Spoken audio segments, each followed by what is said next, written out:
What's up, guys? We're back talking about The Thing ending again. Today, I'm doing a reaction to what somebody else, another channel called Heavy Spoilers, said about the end. He's got the most common opinion that Childs is the thing. I don't know why people say this. But anyway, I'm gonna tear this dude's opinion apart, and you can bear witness. Okay, so John Carpenter's The Thing is one of my favourite films ever made. The movie is the gold standard for practical effects, and on top of this, the film has an extremely well crafted story that still stands the test of time. Laced with paranoia, the movie is meant to leave us constantly second guessing which characters are the Thing, and this extends to the ending itself. The movie closes out with Childs and McCready warming themselves by the blazes of their base before the cold creeps in and finally kills them. For decades, people have questioned whether Childs is a thing or not, and for the first part of the video, I want to discuss why I think that he was. Now, this is something I've gone back and forth over throughout the decades, and initially I believed that Childs was one of the good guys. However, there are two very important things that come at the end, and I think this spells it out that Childs is indeed an alien. Now, the first of these comes when we catch him watching over the base from the sidelines. Childs is instructed to keep an eye out, and he stands in one of the rooms that leads to the outside. Later on, we see that he's abandoned his post, and we get a look at the room, which now has the door wide open. Now, you might not notice this, but the coats are on completely different hangers to what they were originally on when we first saw Childs in the room. Placing these shots beside each other, we can see they're all laid out in a completely different way. In the movie, we discover that the Thing rips through your clothes in order to kill you, and my theory is that the creature ambushed Childs at this point, and then there was a struggle. This caused some of the coats. Homie, it's the making of a movie is not a magic thing. Especially, back in the day, they used to make all kind of mistakes like that when they were making movies. When you have low budget movies, there's not somebody who says, okay, is every coat on the same peg it was before. In real life, I have done things. I've never made a movie, but I've directed very short little videos and photo shoots and things like that. So I can tell you that the behind the scenes, it's not something that goes flawlessly. All right, you take a million pictures, you see one picture, you don't see all the millions of pictures and all the chatter and back and forth that goes on behind a photo shoot.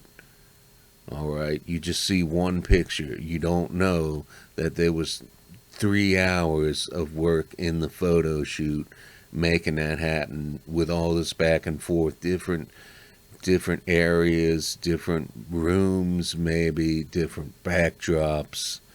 The actors, the models, whatever. You're sitting there talking to each other while the photo shoot is happening, and pictures are being snapped left and right. You may have several hundred photos. I mean, there's so much happening. And then there's the stuff happening before. Now, short videos, yeah. But imagine if you was doing a movie, something that takes months. I mean, that scene that we just saw with Childs, it might have started in January and ended like 2 months later. And the coats, people are putting them on to go outside because that's a real coat. And they come back inside, they're working 10 and 12 and 15-hour days. They're tired to just put it wherever. Because, in real life, small budget, people, they bring their own clothes. Sometimes the producer or whatnot will buy these specific things to make it happen. But for the most part, people are bringing their own clothes. It's a small budget. You don't want to, And besides that, new clothes, they look like new clothes. They don't look lived in. It just doesn't look right. So what I'm saying to you is that that's nonsense. Is to just grab onto this little thing right here and be like, oh, that's a reason. To fall off the pegs, and then in a hurry, the thing grabbed one to wear and then put the others up so it didn't look like there'd been an attack. Child's coat in this scene is navy blue, and when he comes to meet McCready at the end, it appears to be a creamy white colour. Yeah, that does look. Let me.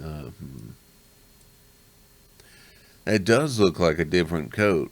But again, homie, I mean, but from this scene right here could have been the very first scene they shot in the movie, and then they wrapped on shooting a year later. You know, you just don't know. And besides that, look what's in Child's hand. A flamethrower. If he was a thing, he would have burned McCready. Alright, and if it was empty, Childs wouldn't need the flamethrower because he'd just go gadget him with his arms, and then McCready'd be done. And that the thing has already done everything it's got to do argument is so dumb. Because the thing had already done everything, like I said in my other video, it had to do long ago. It was really stupid of the thing to cause such a ruckus and let everybody know, hey, there's something amiss around here. So this whole theory, I mean, really everything you're going to say about Childs doesn't matter because of this one moment.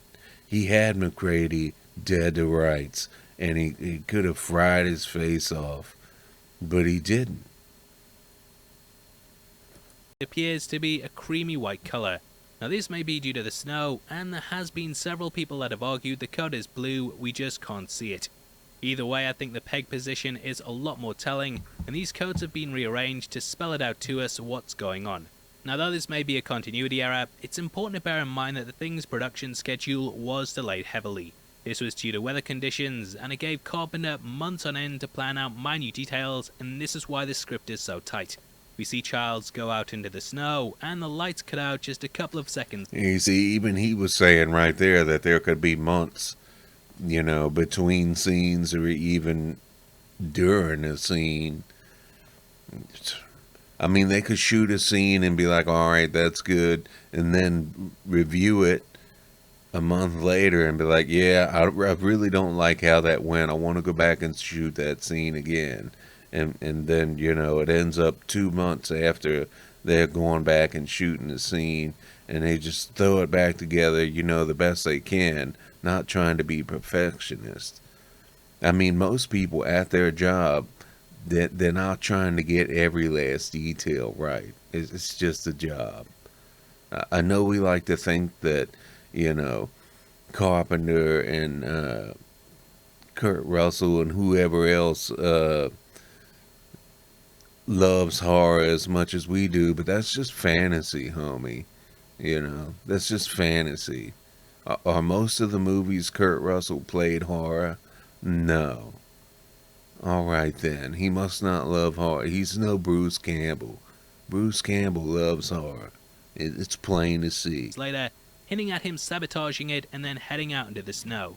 Now McCready meeting Childs, I think, also spells out exactly what's going on with the pair. In the scene, McCready gives Childs a drink, and he then smirks after the character takes a swig of it. I think this is very telling, and the more I watch it, the more I think this is actually a test. This is because in the movie, we're told that the inhabitants of the camp should prepare their own meals. This is clearly spelling out that they shouldn't share food or drink, because the thing acts like a virus, and it could spread. Yeah, but the thing is, Mac was just telling Childs that we shouldn't really worry about it, because we're probably going to be dead in 45 minutes anyway, froze to death. So what does it really matter? Which is a good point. If Mac was a thing, which if anybody was a thing, it was Mac, because Childs could have done him in. And whether Mac was a thing or not, Childs had him dead to rights. Until he sat down, and then, if Mac was a thing, he could have got him. But anyway, I mean, if you know you're going to be dead in 45 minutes, why would you be worried about getting infected instead of tying one off real quick with your last few minutes on Earth? That don't make no sense. through this. There was a follow-up sequel script that was unfortunately scrapped, but it described the thing in more detail, and it said it would create a perfect imitation of someone. Now what I mean by this is, if they had a blood clot, it would have one too, and if they had a cold, it would even take over the cells of the virus and imitate that as well. Giles would no doubt be warned about sharing food and liquids, however, he takes a drink without questioning it. McCready then smirks. Yeah, he takes a drink without questioning it, because if he didn't get infected by the thing, he was going to somehow survive 100 degrees below zero Fahrenheit. Get out of here, man.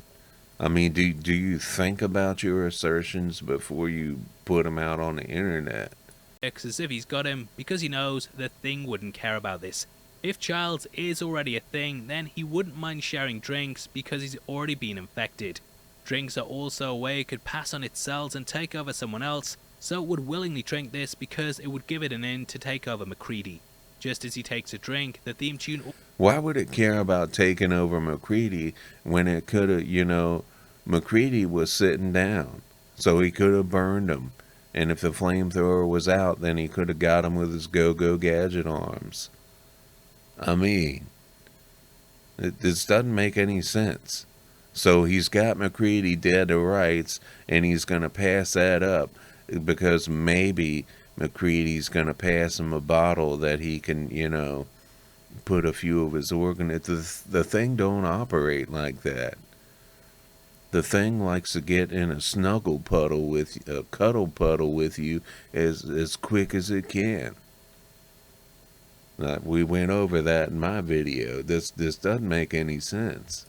Also kicks in, hinting to us through the score about what McCready has just realised. Might be a reach, but yeah, look.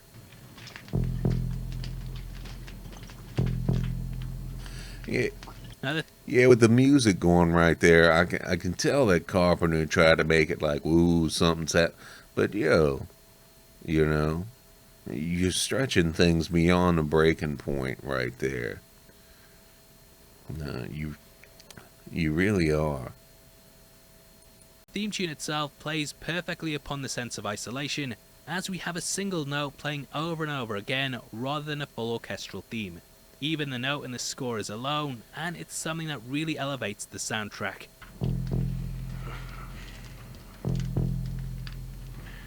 Now there's also the fact that Charles doesn't have a visible breath and there's no light in his eyes. On the 4K Blu-ray, come on, man, a light in his eyes. There's a commentary with Dean Cunny who explains there's a way to figure out who's human and who isn't. He said, "You'll notice there's always an eye light. We call it a little gleam in the eye of the actor. It gives light. If this light is missing, then it means that the character is a thing, and it is absent in this final scene." However, Carpenter said this was only the case in the blood test scene, so it wouldn't really matter either way for the ending. Honestly, I don't think we'll ever get a clear answer over whether Charles is a thing or not, because knowing is not the point of the film. See, why would there not be a gleam in the eye, though? I mean, your eyes don't gleam because they're magic gleaming little balls. They gleam because they're, moisturized. I ain't no doctor, but that's my speculation.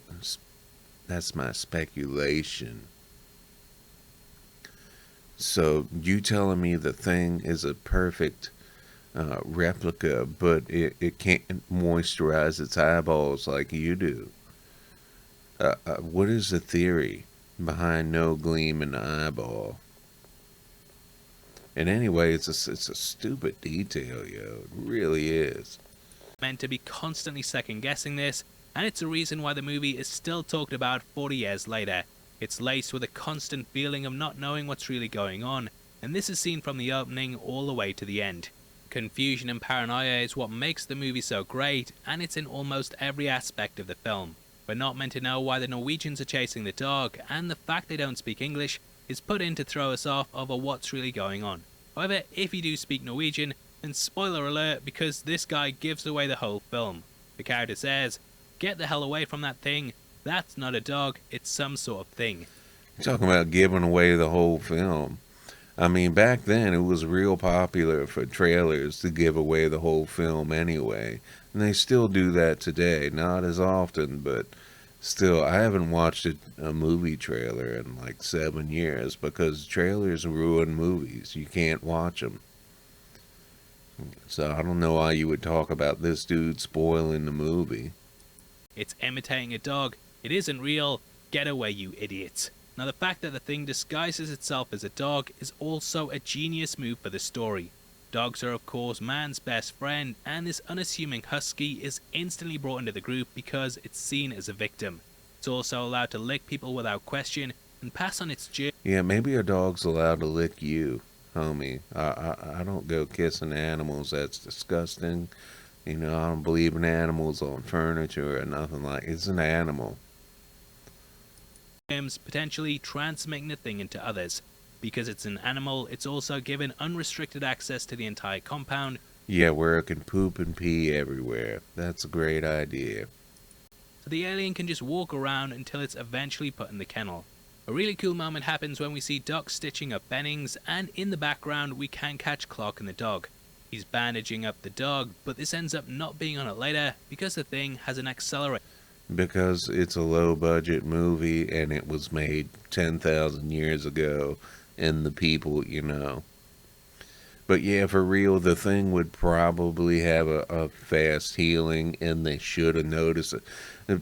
Which is another reason why, you know, when there's gleams in the eyes and things like that, it's like, homie, why is that on purpose? And them not noticing the dog healing, like, in 5 seconds, not on purpose. It doesn't make any sense. You just have to let some things be a wash, you know. It's just a mistake in production, in writing, whatever. Healing factor. Now, we're going to get into the rest of the movie in just a bit, but if you're enjoying the video, then do the right thing and hit that thumbs up button. Yeah, but also, do that make for sure you me. subscribe to get assimilated into the rest of the channel, and I hope you enjoy the rest of the video. Now, one of the biggest mysteries in the movie in retrospect is who got to the blood. Gary was said to be the only one who had the keys, with Doc and Windows occasionally getting access to this. Both are revealed to be human. Yeah, that right there is a thing that doesn't make any sense. I know when Windows came in the room to check on, I think it was, I forget who, he dropped the keys before he ran out, and somebody had the keys after that. But when Gary was sitting there talking about, you know, who could have got in, the first thing I would have done if I was Gary is I would have, like, pat my pockets, and then of course Gary wouldn't have the keys. How would he? Because whoever stole the keys when Windows dropped them, they would probably still have them. And if they just set them somewhere that Gary would find them, then Gary would say, well, yeah, the other day I did just find the keys laying around, so that's, you know, I mean, Gary's under huge scrutiny right there. He wouldn't just not mention that. So it's just another mistake, like the dog healing so fast and them not noticing that. So that, again, that's why the gleam in the eye seems really stupid to me. You know, you kind of have to let your imagination wash over, gloss over these mistakes. During the blood test, so who got into the cabinet doesn't really make sense. However, there's a split-second audio cue that lets us know when the keys could have been snatched. Listen closely to this. A huge shout out to Rob Agent. Yeah, that's what I'm talking about. When he came in to check on homie and dropped the keys. For pointing this out, and if you listen closely, you can hear the keys dropping. It's possible that they were snatched during the confusion. There he is. Yeah, and then Gary, you know, if he didn't have the keys, he should have mentioned it right then. And if he found the keys because somebody used them and then put them back on, which that doesn't make any sense because they just now got to the blood, so that means the person would still have the keys. It's not like, they went to Lowe's and made a copy of the key and then came back. I mean, they're at the North Pole. So they would still have the key. So Gary would not have the key and pat his pockets and be like, yeah, the keys are missing right now. It just don't make no sense. And this would give the Thing access to the blood. It's a great detail, and what I love about the movie is how well crafted things are in the intro that show us what the characters are really like. We catch MacReady playing chess against a computer, and it pulls off an impossible move to win.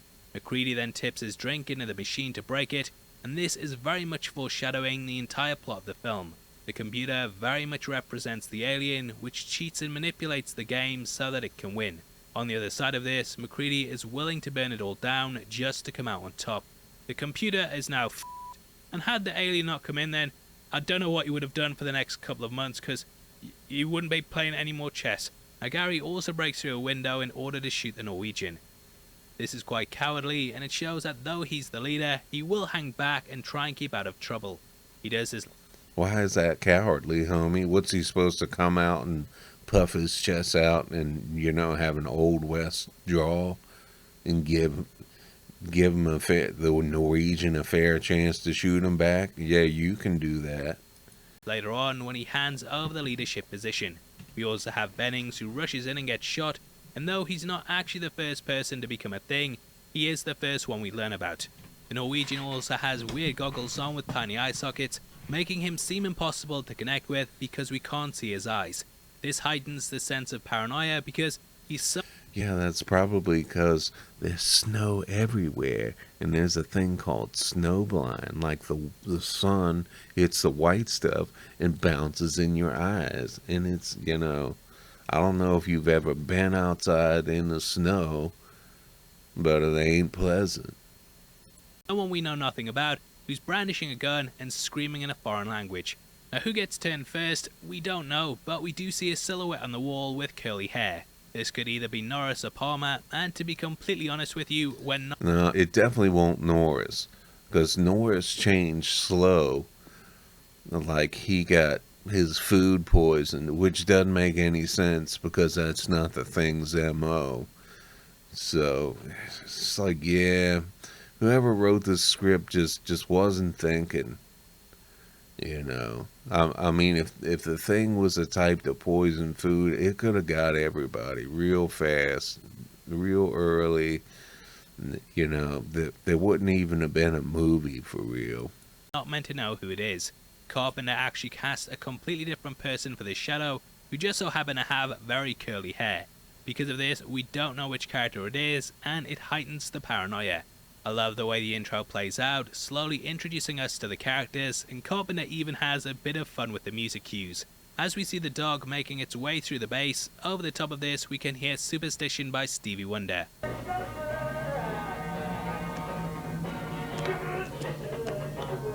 Though it's on the nose, it's something I only really noticed when doing an in-depth breakdown on the film, because it feels like the kind of song you'd hear on a radio randomly playing in the background.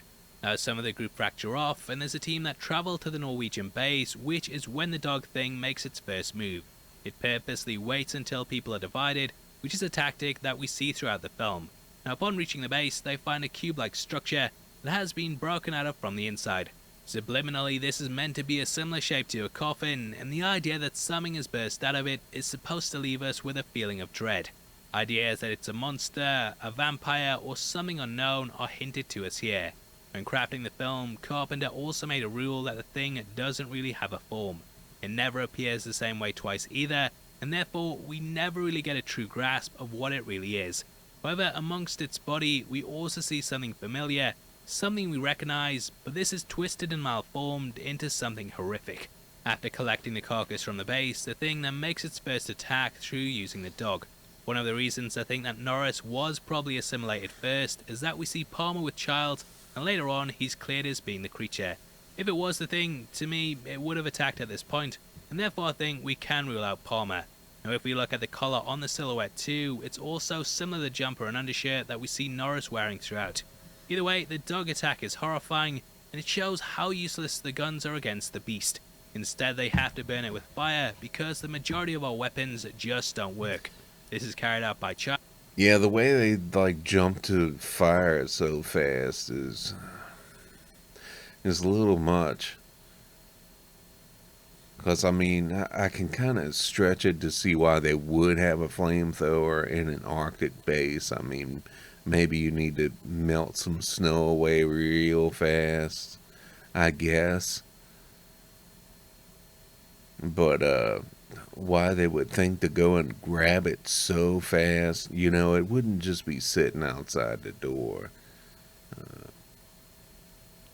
Naturally, a human's gonna think there's a hostile, get a gun. Uh, you're not gonna think there's a hostile, let's let's catch it on fire. I mean, how many movies does that happen? Saving Private Ryan. Yeah. So that's a stretch, and then it's just another example of where the plot is just you have to smooth it over with your imagination. And you talking about little details like the gleam and why does one thing matter and then all these other inconsistencies not? It does not make any sense. Alongside MacReady, they're the only characters that actually manage to kill a thing. Interestingly, they're the only two characters that survive until the end, but whether Charles is... Oh, look, we're being over it. And shout out Somac Pamic on Reddit for pointing out that this scene actually foreshadows the death and events of the film. One dog is shot similar to Clark, and others are absorbed, and some are burnt. Interestingly, two dogs escape, and this represents how MacReady and Charles both get away. Maybe he's not a thing then. Anyway, the next day, Blair examines the creature, and it's possible that he gets infected at this point. We see him touching the carcass with a pencil, and then he puts it to his lips, which would be enough for it to potentially infect him.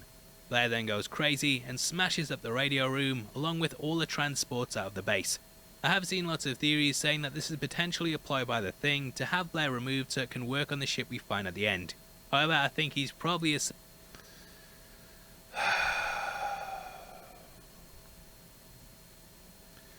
Yeah. Yeah, that's what happened. The Thing infected Blair, and then the Thing smashed the helicopter, so it would have to spend a bunch of time jerry-rigging something to fly it that we all know won't gonna go to outer space. So what was it gonna do? Go to a population center. So instead of taking the helicopter that was already built, the Thing smashed the helicopter so it could build some ragtag kind of spaceship thing. Yeah. And the Thing also smashed the radios. Instead of like saying over the radio, oh my god, we're in so much trouble, send help, and then smashing the radio. This dude here, man. This dude here. Don't ever get a job as a detective, homie. This falls to pieces like a house of cards in a hurricane. Assimilated later for a number of reasons. Firstly, we find him studying the creature on his computer alone. This runs through a simulation of how the Thing duplicates itself. If Blair was a Thing, he wouldn't need to know this, and to me, he definitely wouldn't want to pass it on. Now when they visit his cabin later, we also see that he has a noose hanging up, which he set up to end his own life. This is likely in the case that the Thing... No, I really doubt that, homie. I think he put that noose there to get sympathy from them, to make them think that, well, we better bring Blair back inside, blah, blah, blah. Came to get him, and therefore I think he was absorbed much later. Either way, Blair puts the idea in MacReady's head that he needs to watch Clark, which ultimately leads to MacReady shooting him. He was... Are you kidding me? Blair telling MacReady to watch Clark is why Clark got shot. Not Clark trying to stab McCready in the back. That has nothing to do with it. Homie, are you okay? It's never a thing, but this scene creates a domino effect that leads to an actual person's death. The blood bank sabotage is discovered, and a little detail on Doc is that he has a nose ring. The thing can't replicate inorganic materials, and this is something we discover in the 2011 film. So yeah, you'd need a time machine to know this, but it's a nice little detail when we revisit the movie. Now, another detail I absolutely love happens right after this when Windows goes to grab the shotgun. The group chase after him too, but you might notice that some members are absent. This is Norris and Palmer, who hang back, and we later see them waiting down the corridor. All the people in this shot are human, and it shows that they've turned on each other, whilst the actual things hang back and let it all play out. Another nice touch here is that the sniper's weapon from the start actually appears in the cabinet where the other firearms are kept. The incident at McCready's shack happens, and we get the amazing chest scene. This was accomplished using an actual amputee with a mask, and it stands as one of the best practical effects in cinema. Interestingly, Palmer self-snitches during this moment and points out Norris's head. I've always wondered what this was for, and it's possible that the individual cells of the thing are so centered on their own survival. Yeah, I would say by this point Palmer was definitely the thing, and him pointing out the Norris spider head doesn't make any sense. You know, it would be one thing if it was like a pretty high chance of other people had seen it. So he was pointing it out just to clear himself because it was, they've already seen it. So why not? You know, what's done is done, and this is going to make me look good. So, but that's not what happened. So yeah, it's just one more thing that doesn't make sense. That they'll happily kill others in order to gain trust. It's even possible that the things don't know. See, did you see that? Palmer just had a gleam in his eye. Let's see if I can get back. It's even possible. And they were saying that in this blood test scene, which this clearly is, that the gleam in the eye mattered. Look. Look at the gleam in Palmer's eye. Get out of my face with that gleam talk. That the things don't know they're things, and that the cells inside actually hide out and wait until it's the perfect time to strike. Cut to the blood test scene, and in a nice bit of set dressing, you see a poster behind McCready of someone showing ID. This says they aren't labelled chum, and this is a nice little nod to how the thing isn't labelled chump. See you, chump. Now, I love the body language in the scene too, and as each character is tested, we see them looking intently at McCready. This is in the case of every single character, who's transfixed by the character carrying out the test. Well, every character except one. Palmer just stares down at the floor whilst his test is being carried out because he already knows the result. He even smirks as if to say, well, this is it, and after the explosion he puts his plan into place. Although Windows is taken out, I love the sense of relief that extends through this part in which... Yeah, and that's another thing. His plan is to wait until, they're all standing there with flamethrowers and they know. If I'm the thing and you start talking about tying me up, then that's when I start spreading it. Especially those moments when they were all like in the hallway standing, all bunched up together. That would be, you remember in the front where he like squirt the dog or whatnot. Obviously everybody's thinking that that liquid that he squirt the dog with is going to infect him. So, I mean, why would he not squirt everybody right then and there in the hallway when they're bunched up as soon as it starts talking about tying people up and doing a test? So that makes a lot more sense. You're going to let somebody tie you up anyway. It's really dangerous. And if you know you're guilty and you know they're about to do a test, which very well could,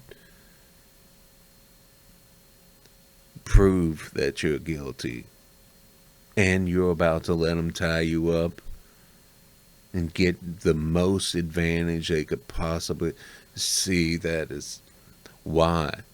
It's just another mistake in the movie. The rest of the cast are all cleared. There's a real sense of alleviation knowing we can trust certain characters again, and this shows just how much paranoia that the movie induces. Typically in horror movies, humans and the quote-unquote group are the people that we feel at ease with. For example, in slasher movies, the times that are the least tense are when the characters are all together because we know there's... See, the fact that this dude watched this movie tells me a lot. I'm pretty certain this is one of the newer Screams, which I have not watched because, I'm not 14 years old. It tells me quite a lot that this dude watched this movie. Safety in numbers. It's only when they split up that we feel uneasy, but the thing is a reverse of that. Even when the characters are in a group, there's still that feeling of tension because we don't know who to trust. They then go to Blair's cabin and discover the ship that he's building underneath it. Slowly he picks them off one by one, and an interesting detail here is that Blair doesn't wear a coat. This is because the thing doesn't actually mind the temperature, and it was just wearing coats in order to blend in. Now once Blair's defeated, we end with Charles and McCready potentially sharing a drink, either as friends or enemies. Good game, my guy, which closes out the film. Also Windows was called that because he's always wearing sunglasses. And that's our breakdown, and I hope you enjoyed the trip through one of the best films ever made. I think... No, Windows is called that because he came on set one day and just changed his character name on his own. He was like, call me Windows.